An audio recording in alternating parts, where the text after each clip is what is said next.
बहुत लंबे अरसे से मैंने आप लोगों से या पढ़े लिखे कर्मचारियों से मिलने की कोशिश नहीं की है, जानबूझकर नहीं की है, उनको संगठित नहीं किया है। हमारे एक साथी बोलकर गए हैं कि उनका संगठन बनाना चाहिए। पढ़े लिखे कर्मचारियों का मुझे संगठन बनाना चाहिए। मैं समझता हूं कि आज भी मुझे उनका संगठन नहीं बनाना चाहिए। मैंने संगठन बनाकर देखा है और संगठन चलाने वाले बनाकर देखे हैं जो चंद सिक्कों में बिककर अपने समाज को बहुत बड़ी मुश्किल में डाल चुके हैं। 1985-86 में मैंने ये काम 1964-65 से शुरू किया।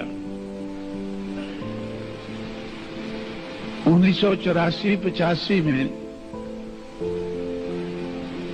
20 साल के बाद मेरे साथ बड़ा भारी धोखा हुआ। जिनको मैंने आगे किया वो चंद सिक्कों में सरकार के हाथ में बिककर जिस संगठन को मैंने समाज के अपने पैरों पर खड़ा करने के लिए बनाया था, उस संगठन को रजिस्टर कराकर सरकार के हवाले करके बैठ गए। मैंने एक किताब लिखी है, चमचा एज, चमचों का युग। चमचों से कैसे निपटना है उसके लिए भी मैंने उसमें उपाय लिखे। एक उपाय है, hit the hand that operates the चमचा। चमचों से मत उलझो, चमचों को मत तोड़ो, क्योंकि अगर एक चमचा मैंने ऐसा है उसको हल्ट किया वो टूट जाएगा तो हमारा दुश्मन दूसरा चमचा उठा लेगा। हमारे समाज में चमचों की कोई कमी नहीं है,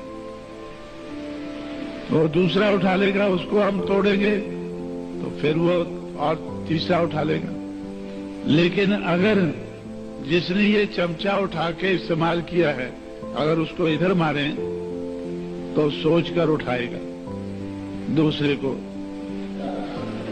अगर दूसरे को उठाता है फिर इधर लगे तो फिर तीसरी बार कोशिश नहीं करेगा। यार ये इसको इन लोगों को उठाने से तो मुझे जो चोट लगती है इनको उठाने से लगती, मत उठाओ इनको, पड़े रहने दो इनको। चमचा अगर ऑपरेट करता है तो खतरनाक है, अगर वो पड़ा रहता है तो कोई खतरनाक नहीं। इसलिए जो चमचों को उठाने वाले हैं उनको मैं हिट करता हूं, उनको जो यूज करने वाले हैं उनको हिट करता हूं। मैंने राजीव गांधी को हिट किया।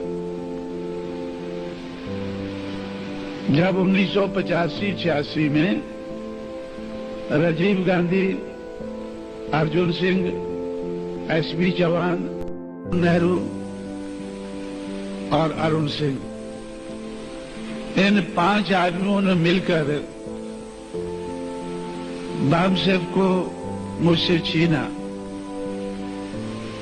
जिस बामसेफ को 1964-65 के बाद सोच सोच के दिमाग खोखला करके मैंने बनाया, 20 साल में उसको इस लायक बनाया कि अब मैं इसको इस्तेमाल करके अपने समाज को अपने पैरों पर खड़ा कर पाऊंगा।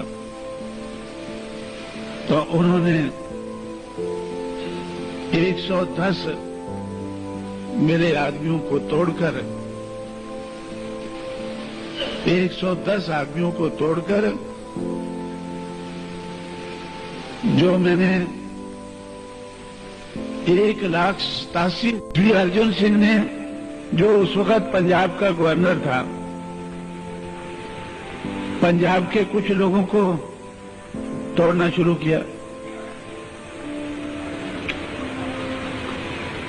और पंजाब में जिस आदमी को तोड़ा, उन लोगों ने जो प्लान बनाया था, पहले तो मैंने उनका प्लान नाकामयाब किया, क्योंकि पंजाब के जिस आदमी को तोड़ा था और जिसको वो पंजाब में अकाली पार्टी की तरफ से, जिसकी सरकार कांग्रेस ने बनवाई थी, उसको वो मिनिस्टर रखने वाले थे और एक दूसरे आदमी को मेंबर पार्लियामेंट बनाकर वो सेंटर में रखने वाले थे। ये अर्जुन सिंह का बताया हुआ प्लान था। पंजाब में अर्जुन सिंह प्लान बना रहा था, वो लागू कर रहा था, और महाराष्ट्र में एसपी चौहान। अब एसपी चौहान को तो अभी तक हम सबक सिखा नहीं पाए हैं, लेकिन अर्जुन सिंह को तो सिखा चुके हैं। और राजीव गांधी को सिखा चुके हैं। जो ये 5 मेंबरी कमेटी का जो हेड था राजीव गांधी, उसको हमने सबक सिखाया। जो दिल्ली का मुगल था 89 तक, 89 में उसको रोड मास्टर बनाया। जब राजीव गांधी रोड मास्टर बना तो तब वो सड़क पर चलते फिरते मुझसे मिला करता था, तब वो अपना दुख रोता था।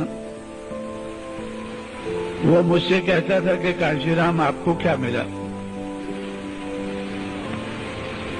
आपके सिर्फ 3 मेंबर पार्लियामेंट जीते हैं 89 में, और आपके कारण कांग्रेस के 74 हार गए हैं।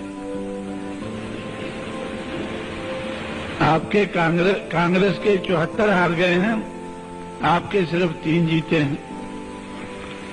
अगर आप मेरे साथ समझौता करके चुनाव लड़ते तो आपके 30 जीत जाते और मेरी सरकार बनी रहती। मैंने उनसे कहा कि 89 के लिए इतना ही काफी है, 89 के लिए इतना ही काफी है, बाकी आके देखेंगे क्या करना। दिल्ली के मुगल को अगर हमने रोड मास्टर बना दिया है, कांशीराम तो पैदाइशी रोड मास्टर है, तो कांशीराम को तो कोई फर्क नहीं पड़ता है।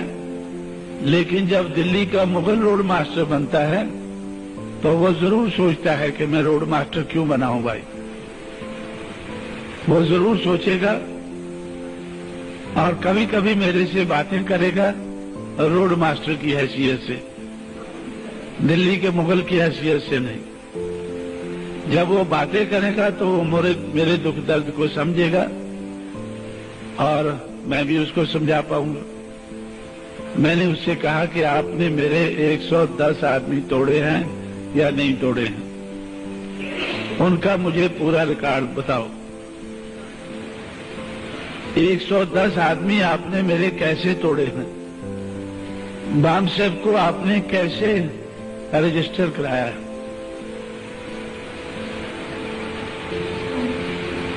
तो अब उसको बताना पड़ा सारी चीज।